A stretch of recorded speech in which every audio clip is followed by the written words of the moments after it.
అండి, ఈరోజు వీడియో వచ్చేసి బీరకాయ పెసరపప్పు కర్రీ. చూసారా, బీరకాయ పెసరపప్పు కర్రీ అండి. ఈరోజు వీడియో వచ్చేసి బీరకాయ పెసరపప్పు కర్రీ. చూడండి, ఫుల్ వీడియో చూసేద్దామా ఫ్రెండ్స్.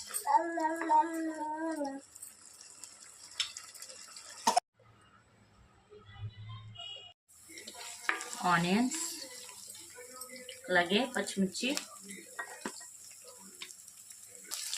సాల్ట్ యాడ్ చేస్తున్నాను. ఘాట్ అనేది రాదనమాట. పచ్చిమిర్చిలోనే సాల్ట్ యాడ్ చేస్తున్నాను.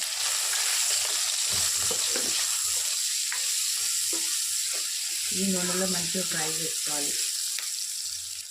చూడండి, పచ్చిమిర్చి బాగా ఫ్రై అయ్యాయి కదా. ఇప్పుడు మనం ముందుగా నానబెట్టి పెట్టుకున్న పెసరపప్పు,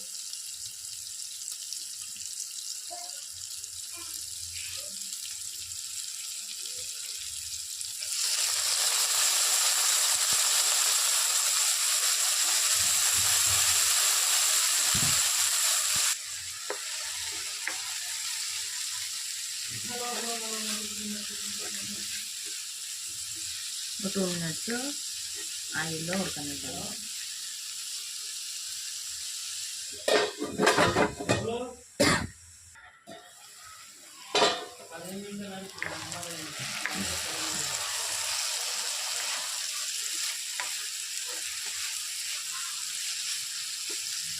ఇప్పుడు మనం ముందుగా కట్ చేసి పెట్టుకున్న బీరకాయ అనేది యాడ్ చేసుకున్నాము.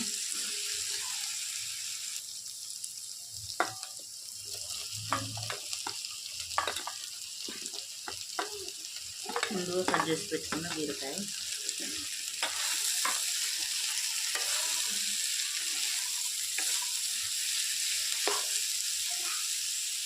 అలాగే కొంచెం సాల్ట్. నేనైతే పచ్చిమిర్చి పెసరపప్పు బీరకాయ కాంబినేషన్ చేస్తున్నాను. మీరు పచ్చిమిర్చి కాకుండా కారం వేసుకోవాలన్నా వేసుకోవచ్చు ఫ్రెండ్స్. నేనైతే పచ్చిమిర్చితో చేస్తాను. పచ్చిమిర్చి అంటే ఇంకా బాగుంటుంది అన్నమాట టేస్ట్ అనేది. మీరు కావాలనుకుంటే కారంతో కూడా ట్రై చేయొచ్చు. ఇప్పుడు ఒక 5 మినిట్స్ వరకు ముద్ద పెట్టి ఉడకనిద్దాము. చూడండి, బీరకాయలు వేసుకోవాలి. ఇప్పుడు పసుపు,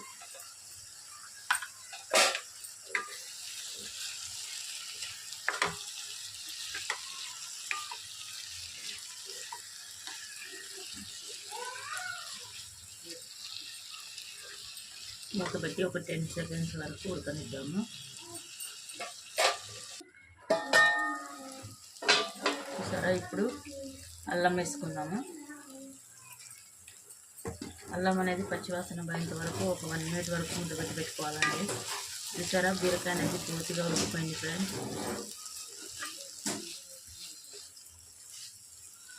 కాంబినేషన్ అయితే చాలా బాగుంటుంది. బీరకాయ పెసరపప్పు, ఇంకా అలాగే బీరకాయ మైసూర్ పప్పు అంటారు కదా, అది ఎర్రపప్పు, అలా కూడా చేసుకోవచ్చు మీరు పెసరపప్పు కాకుండా.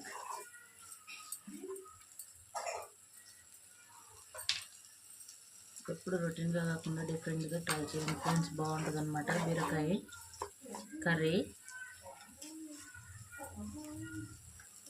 1 మినిట్ వరకు మూత పెట్టుకుందాము. చూసేద్దామా. చూడండి, స్మెల్ అయితే అద్దరిపోతుంది ఫ్రెండ్స్. నేను కొంచెం గ్రేవీ కోసం అయితే వాటర్ అనేది యాడ్ చేస్తున్నాను.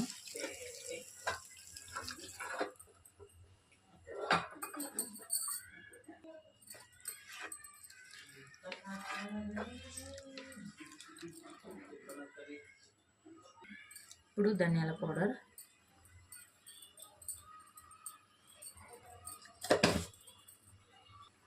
అలాగే కొత్తిమీర అండి.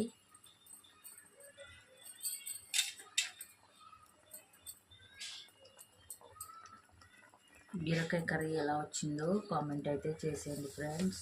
ఓకేనా. కొత్తగా నా ఛానల్ని విజిట్ చేసే వాళ్ళైతే ప్లీజ్ సబ్స్క్రైబ్ చేసుకోండి. అలాగే ఒక లైక్ అయితే ఇవ్వండి. ఇది ఒక 2 మినిట్స్ వరకు మూత పెట్టి ఉడకనిద్దాము.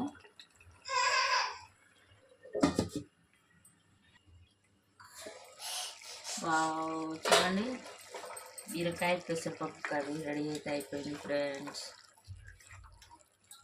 చూసారా,